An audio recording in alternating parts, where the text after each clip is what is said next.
नमस्कार, जनतंत्र टीवी देख रहे हैं आप। मैं हूं आपके साथ साहिल धुलिया। हमारी इस खास पेशकश 5 के प्राइम टाइम में आप सभी का स्वागत है। तो शुरुआत करते हैं। महाराष्ट्र की राजनीति हर कुछ महीने में नया रंग दिखाने लगती है।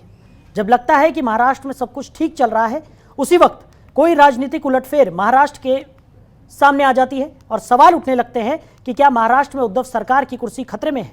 ऐसा इसलिए क्योंकि आज महाराष्ट्र विकास अघाड़ी को उस वक्त बड़ा झटका लगा जब उन्हें पता चला कि शिवसेना के एक बड़े नेता एकनाथ शिंदे बागी हो गए हैं। यही नहीं, बड़ी बात यह है कि 20 से 26 विधायक ऐसे हैं जिनका समर्थन एकनाथ शिंदे के साथ होना बताया जा रहा है। खबर है कि इन सभी विधायकों ने गुजरात के सूरत शहर में डेरा जमा लिया और आउट ऑफ रीच है, यानी कि एकनाथ शिंदे समेत कई नेताओं से खुद पार्टी का ही संपर्क नहीं हो पा रहा है। खबर यह भी है कि एकनाथ शिंदे शिवसेना से नाराज चल रहे थे और एक दिन पहले ही एमएलसी चुनाव को लेकर हुई क्रॉस वोटिंग के बाद उनका पारा और चढ़ गया। पार्टी का वरिष्ठ नेता ही बागी हो गया। जैसे ही यह खबर शिवसेना के शीर्ष नेताओं को मिली तो सीएम उद्धव ने पार्टी के वरिष्ठ नेताओं संग बैठक शुरू की और डैमेज कंट्रोल शुरू कर दिया। बागी हुए नेताओं तक पहुंचने की जीतोड़ कोशिश शिवसेना और उनके सहयोगियों की तरफ से की जा रही है, लेकिन अब तक शिवसेना को कोई खास सफलता नहीं मिली है। खबर यह भी सामने आ रही है कि एकनाथ शिंदे बीजेपी के साथ गठबंधन करके सत्ता पाने की जुगत में लगे हैं। उधर बीजेपी भी एक्टिव हो गई है। महाराष्ट्र के पूर्व सीएम देवेंद्र फडणवीस दिल्ली पहुंचे और शीर्ष नेताओं से मुलाकात की। गृह मंत्री अमित शाह ने भी बीजेपी अध्यक्ष जेपी नड्डा से मुलाकात की। ऐसे में ये सवाल फिर से उठने लगे हैं कि क्या उद्धव ठाकरे की सरकार फिर से खतरे में आ गई है? क्या अब की बार खुद के नेता ही बगावत पर उतर आए हैं और शिवसेना को ले डूबेंगे, या इस बार फिर सत्ता को बचा लेंगे उद्धव ठाकरे? इसी मुद्दे पर आज हम चर्चा करेंगे। के साथ बातचीत करेंगे, ऐसे क्यों हुआ और हुआ तो कैसे करेक्ट एक्शन ले सकते हैं, इस पर हम ध्यान देंगे। मुझे यहाँ की जो स्थिति है वो देखने के बाद इससे कुछ न कुछ रास्ता निकलेगा, इस पर मेरा पूरा भरोसा है। तो राजनीतिक घटनाक्रम हो रहा है, उसको बहुत माइन्यूटली हम ऑब्जर्व कर रहे हैं। इससे कुछ परिवर्तन होगा यह कहना ये थोड़ा प्री मैच्योर होगा। It's handle with care and we have to seen very keenly. We are observing all situations. मुझे इतना ही विश्वास है कि सब कुछ ठीक हो जाएगा और जो मंसूबे लेकर अपने आप को किंग लेकर समझ कर कुछ लोग जो काम कर रहे हैं वो सफल नहीं। तो शिवसेना में उठापटक लगातार जारी है। उसी पर ग्राफिक्स के जरिए आपको दिखाते हैं कि क्या क्या हुआ। तो एमएलसी चुनाव के बाद सियासत बदल गई। चुनाव में महाविकास अघाड़ी सरकार को लेकर सिर्फ 5 उम्मीदवार जीते। एनसीपी शिवसेना के 2-2 उम्मीदवार जीते, कांग्रेस का 1 उम्मीदवार जीता। एमएलसी चुनाव में बीजेपी के 5 उम्मीदवार जीत गए। तो महाराष्ट्र एमएलसी चुनाव में 10 सीटों पर 11 उम्मीदवार मैदान में थे। 10वें सीट पर और भाई जगताप को जीत मिली और चंद्रकांत हडोरे हार गए। तो कांग्रेस और शिवसेना में जमकर क्रॉस वोटिंग हुई। चुनावों के नतीजों और क्रॉस वोटिंग से एकनाथ शिंदे नाखुश थे।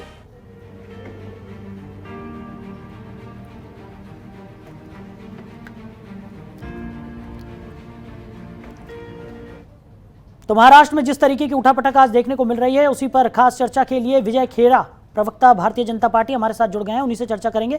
विजय जी, जिस तरीके की उठापटक आज देखने को मिली है महाराष्ट्र में, कई सवाल यहां पर खड़े हो रहे हैं।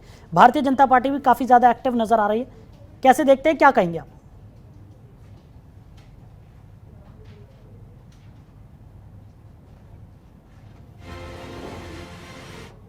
विजय जी, सुन पा रहे हैं आप?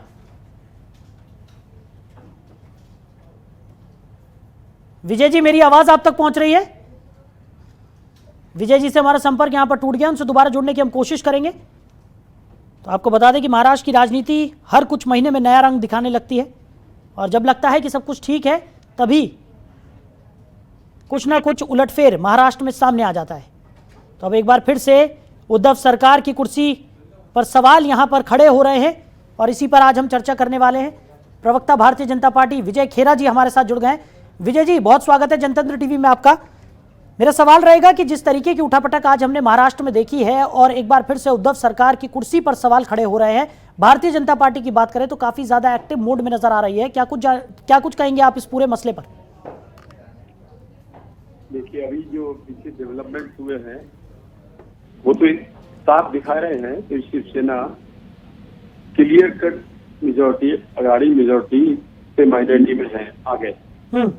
और ये बात एक्चुअली शुरू से अपना ग्रुप संभाल नहीं पा रहे थे। शुरू से ही संजय राउत के कारण बहुत सारे विधायक हैं जो अपने आप को दबा हुआ महसूस कर रहे थे या घुटन महसूस कर रहे थे। उनके व्यवहार के कारण, उनके तौर तरीकों के कारण, जैसा अखबारों में खबरें आती थी जिससे लग रहा था तो किसी न किसी दिन ये होना ही था। अब एकनाथ शिंदे के हाथों से हुआ, उनको लोगों ने लीडर माना, यहाँ तक ये तो पक्का इसलिए हो गया सरकार का गिरना क्योंकि तुरंत ही उनको अपना विधायक दल के नेता क्यों हटाना पड़ा जी। एकनाथ शिंदे को हटा के क्यों उनको दूसरे को बनाना पड़ा तुरंत? अजय को तुरंत बनाया ना, क्या आवश्यकता थी? अगर आपका भरोसा था, सब कुछ ठीक चल रहा था तो क्या कर रहा था? अब तो आपने हटा ही दिया, तो पक्का ही है कि उनके साथ जो विधायक गए अब तो हो गए। अभी सरकार माइनॉरिटी में आ गई है, उद्धव ठाकरे को खुद ही इस्तीफा दे देना चाहिए और शरद पवार को उनको सलाह देना चाहिए, तोड़फोड़ वाला काम न करने। माइनॉरिटी में आ गए तो तुरंत इस्तीफा दे दें। राज्यसभा में इनकी सीट हार गई थी, तब इन्होंने समझ लेना चाहिए था। एमएलसी के चुनाव में हार गई, तब इनको जान लेना चाहिए था कि इनके विधायक इनसे नाराज है। अब सब चले गए हैं और आपने विधायक दल के उनको नेता सबसे हटा भी दिया। शिंदे जी को हटाने का मतलब यही है कि वो तो हटा है तो वो तो चले जाएंगे अब बाहर। बिल्कुल विजय जी, लेकिन वहीं अगर हम बात करें जिस तरीके से एकनाथ शिंदे की अगर हम बात करें तो उन्होंने एक ट्वीट किया था जिसमें उन्होंने ये लिखा कि वो पक्के शिव सैनिक हैं और वो सत्ता के लोभ में कहीं से भी गद्दारी यहाँ पर नहीं करने वाले। लेकिन उसके बाद भी एक बड़ा फैसला यहाँ पर लिया गया है शिव सैनिकों की तरफ से और उनको विधायक दल के नेता के पद से हटा दिया गया है। दूसरी तरफ अगर बात करें तो भारतीय जनता पार्टी की जो सक्रियता है वो भी बढ़ती हुई यहाँ पर नजर आ रही है। जिस तरीके से देवेंद्र फडणवीस दिल्ली पहुंचे, उन्होंने वहां पर नेताओं से, शीर्ष नेताओं से मुलाकात की। दूसरी तरफ गृह मंत्री अमित शाह की अगर हम बात करें तो उन्होंने भी जेपी नड्डा से मुलाकात की है। देखिए, एकनाथ शिंदे जी कह रहे हैं कि वो शिव सैनिक हैं। सही है, शिव सैनिक है, शिव सैनिक बने रहेंगे, उसमें क्या दिक्कत है? अगर वो विश्वास करते हैं वो बाला साहब जी के ऊपर, अगर उन ठाकरे साहब, बड़े सीनियर ठाकुर साहब जी के ऊपर विश्वास करते हैं तो उनको छोड़नी चाहिए पार्टी। क्योंकि जो ठाकरे साहब ने जिन नियमों के, जिन उद्देश्यों से वो पार्टी बनाई थी, वो सारे के सारे उद्देश्य पानी में फेर दिए इन्होंने, तो बर्बाद कर दिया उद्धव ठाकरे जी ने। तो वो तो चले ही नहीं बाला साहब के कदमों पे, एक दिन नहीं चले।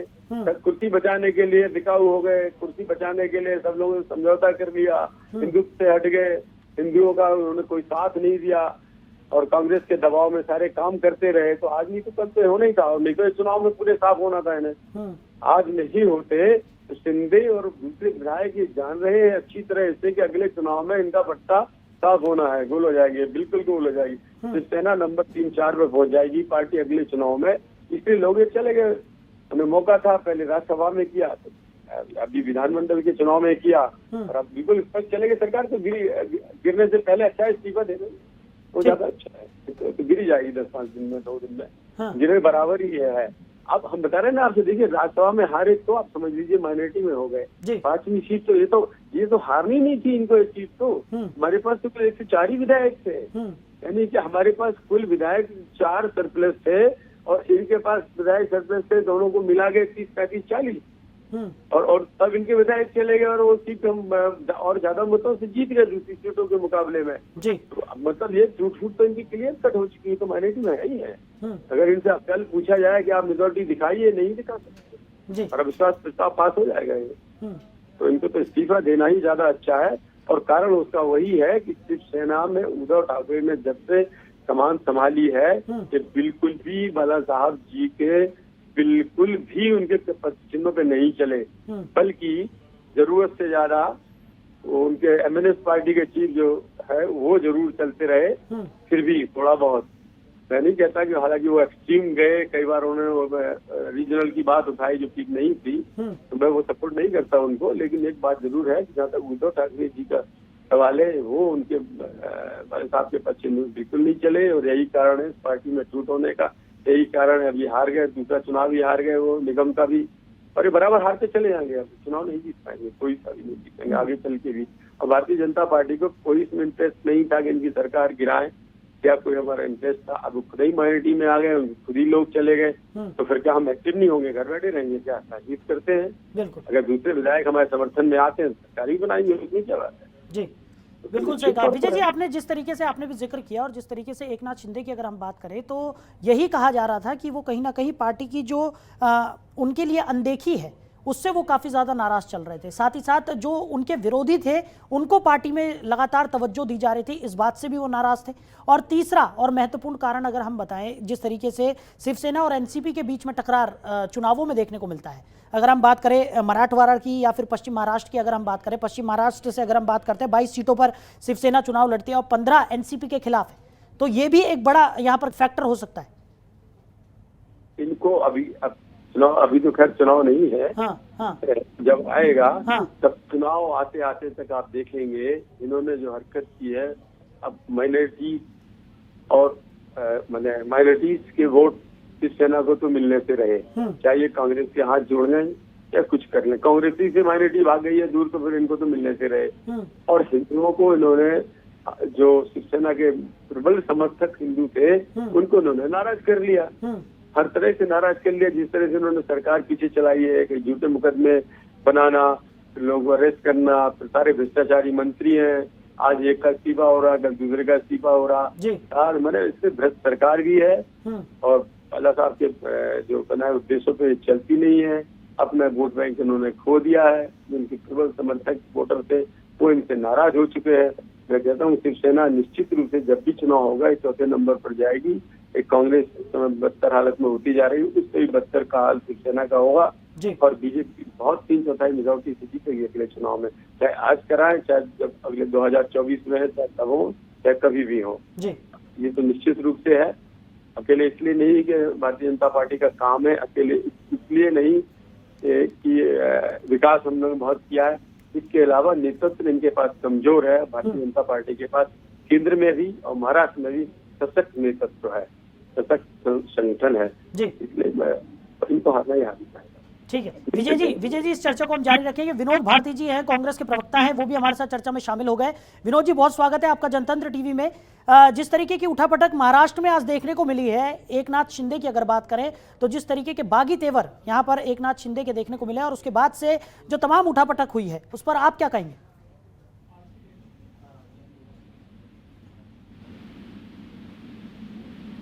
विनोद जी सुन पा रहे हैं? विनोद जी मेरी आवाज मिल रही है आपको?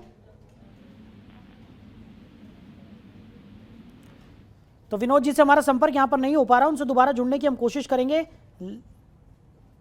लगातार जिस तरीके की उठापटक देखने को मिली है, विजय खेड़ा जी लगातार हमारे साथ जुड़े हुए हैं, प्रवक्ता हैं भारतीय जनता पार्टी के। विजय जी एक और चीज़ यहां पर निकलकर सामने आ रही थी, जब ये तमाम सियासी घमासान देखने को मिला, उस बीच एक खबर और निकलकर सामने आई कि कुछ शर्तें एकनाथ शिंदे की तरफ से भी रखी गई थी।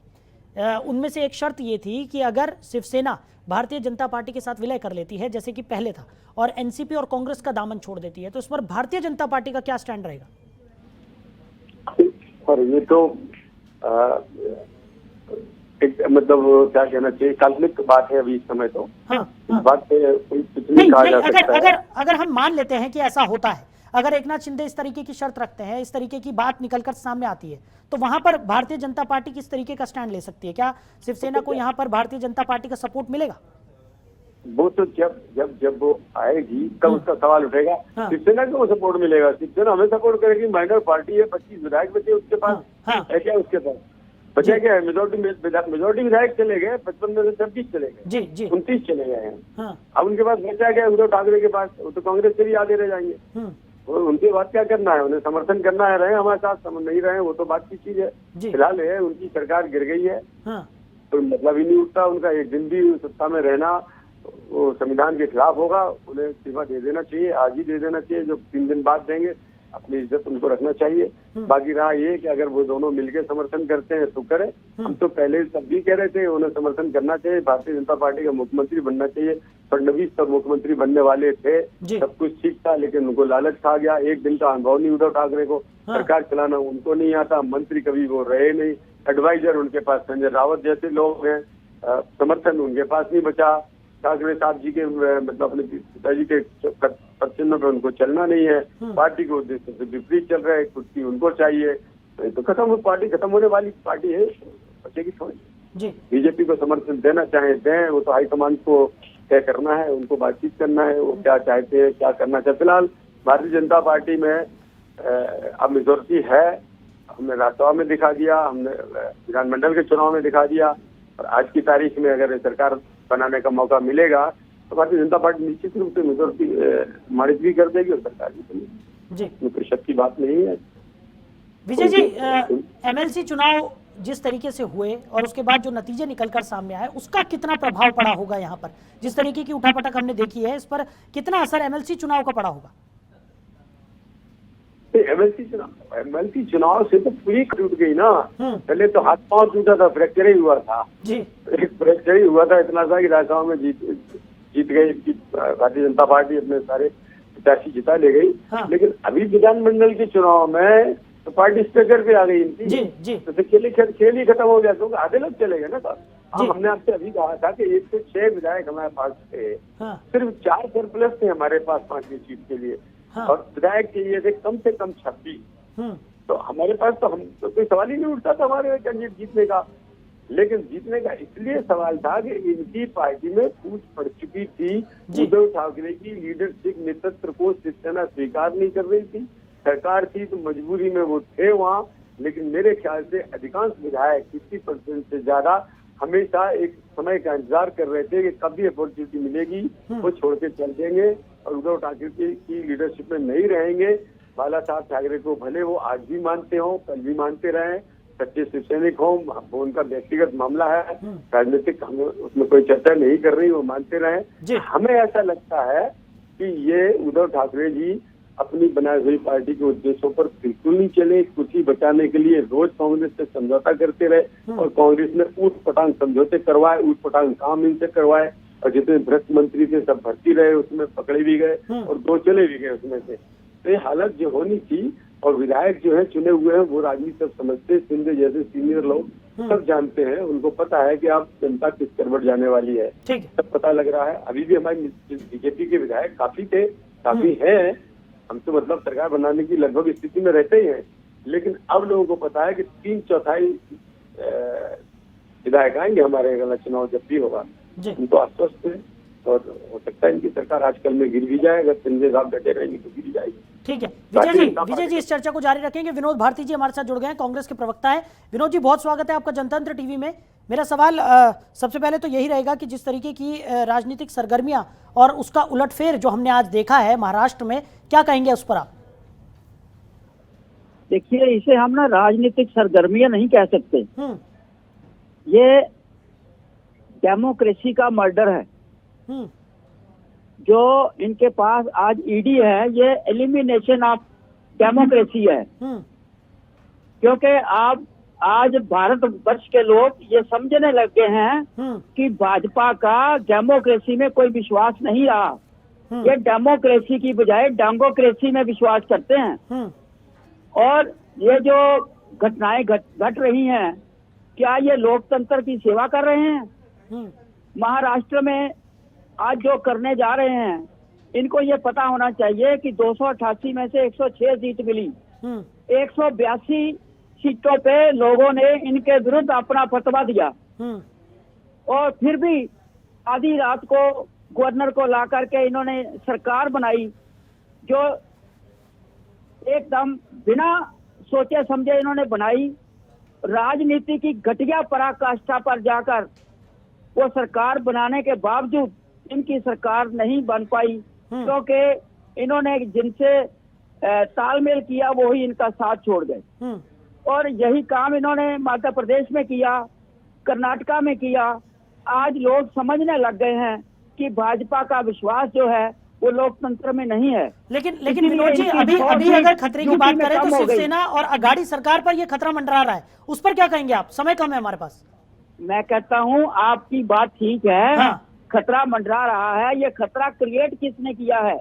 ये भाजपा के पेट में उसी दिन से दर्द हो रहा है जब से ये महाराष्ट्र में सरकार नहीं बना पाए, और तब से लेके आज तक मैं ये समझता हूँ कि इतने बड़े देश में ये राज कर रहे हैं, इतनी स्टेटों में राज कर रहे हैं, लेकिन इनकी भूख कम नहीं हुई। आज मैं इनको बताना चाहता हूँ, जब ये सत्ता में आए थे तो 43% फॉलोइंग थी मोदी साहब की, आज 24% पे उनकी पॉपुलैरिटी आ गई है। और ये मैं तो चाहता हूँ ये ऐसा ही करते रहें, ताकि इनकी पॉपुलैरिटी धीरे धीरे जो है लोगों में बनी है उसका इनको असलियत पता चल जाए।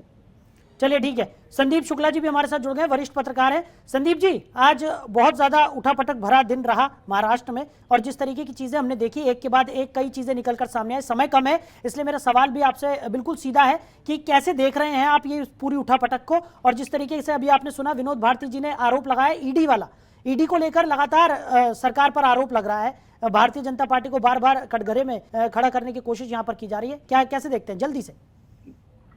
देखिए, अगर मैं इनकी बात को सही भी मान लूं कि ईडी का इस्तेमाल अगर गलत हो रहा है, तो क्या ये माना मुंबई पुलिस का इस्तेमाल गलत हुआ था? चाहे नवनीत राणा के मामले में हो, उनके पति के मामले में, हनुमान चालीसा के मामले में, सीधे सीधे देश को एक चैनल के संपादक पर उनके घर में घुसकर AK-47 लेके उन्हें उठा ले जाने का मामला हो, या फिर दूसरी तरफ देखिए ये जो एक महिला कलाकार थी, उनके घर पर बुलडोजर देखकर जो है उनमें दहशत फैली। का इस्तेमाल शिवसेना जानती है कि उस कैसे करना है, और महाराष्ट्र में पत्रकारिता के दौरान हमने देखा है कि शिवसेना अपने तंत्र और उसके साथ अपने कार्यकर्ताओं का जो उसका दमखम है वो हमेशा इस्तेमाल करना जानती है। शायद इसीलिए जो है आज शिवसेना के ये जो नेता है ये निकले हैं, सीधे गुजरात में उन्होंने शरण ली है, वहां की सुरक्षा व्यवस्था के बीच रह रहे हैं, ये अपने आप में बहुत कुछ कहता है। देखिए, इसे जो है भाजपा के तरीके से देखने के बजाय इस नजरिए से शिवसेना की एक बार फिर सर्जरी हो रही है। शिवसेना की सर्जरी हमेशा वर्चस्व की लड़ाई को लेकर होती रही है। छगन भुजबल जब शिवसेना से निकले थे क्या स्थिति थी? शिवसेना के लोगों ने घर पर अटैक किया था, उन्हें जो है अंदर के हिस्से में तो मंत्रियों की एक सुरक्षा होती है, उसके बावजूद उस अंदर के हिस्से तक गए थे शिवसैनिक, जहां वो आखिरी कमरे तक नहीं पहुंच पाए थे, नहीं तो छगन भुजबल जिंदा नहीं होते। उसके बाद नारायण राणे का खेमा देखिए, जब बाहर निकला क्या हुआ, तो क्या हुआ, और इसी तरह राज ठाकरे जब निकले थे इसी तरह की स्थिति।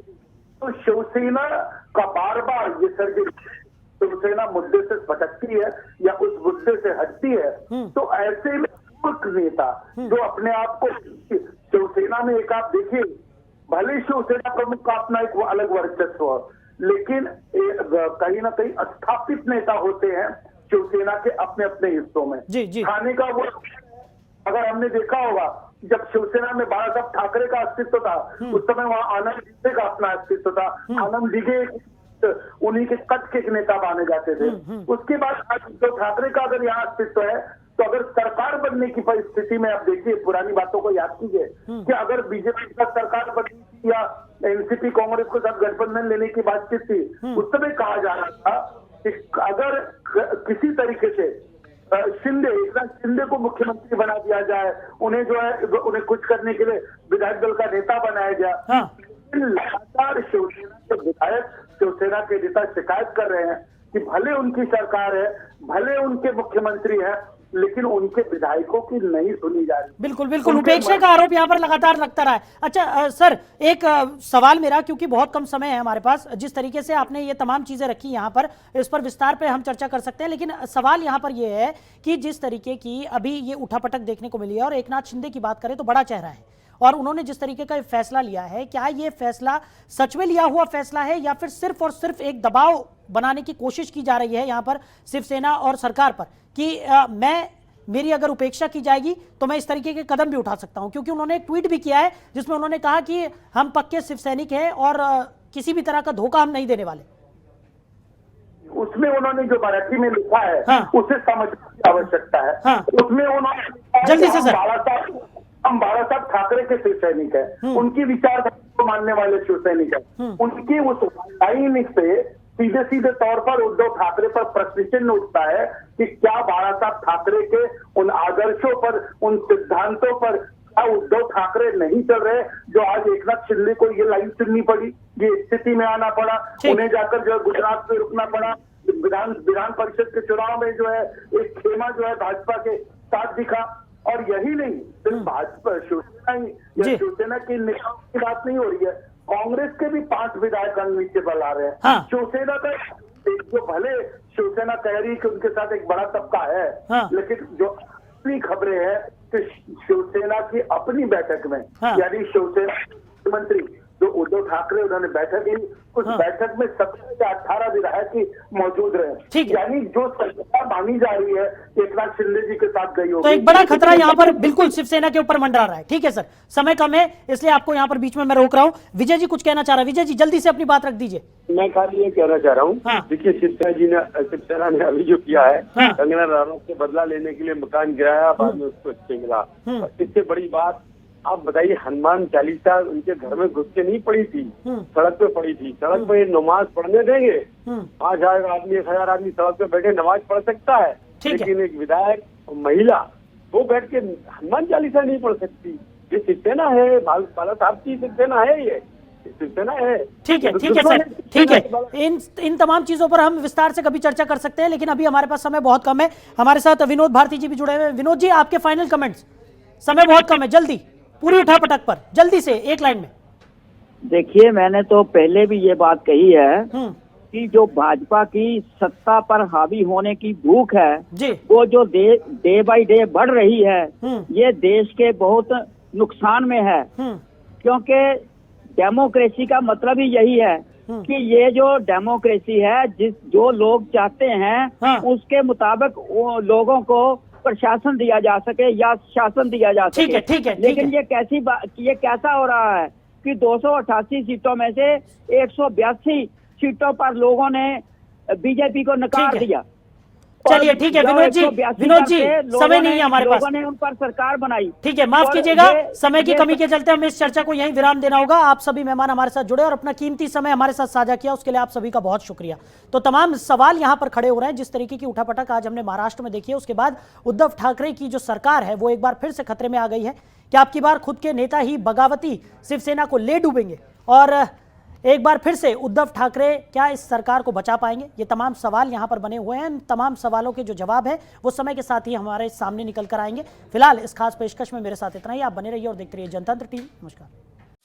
खबरों के निष्पक्ष विश्लेषण के लिए सब्सक्राइब करें Jantantra TV and press the bell icon. Never miss any update.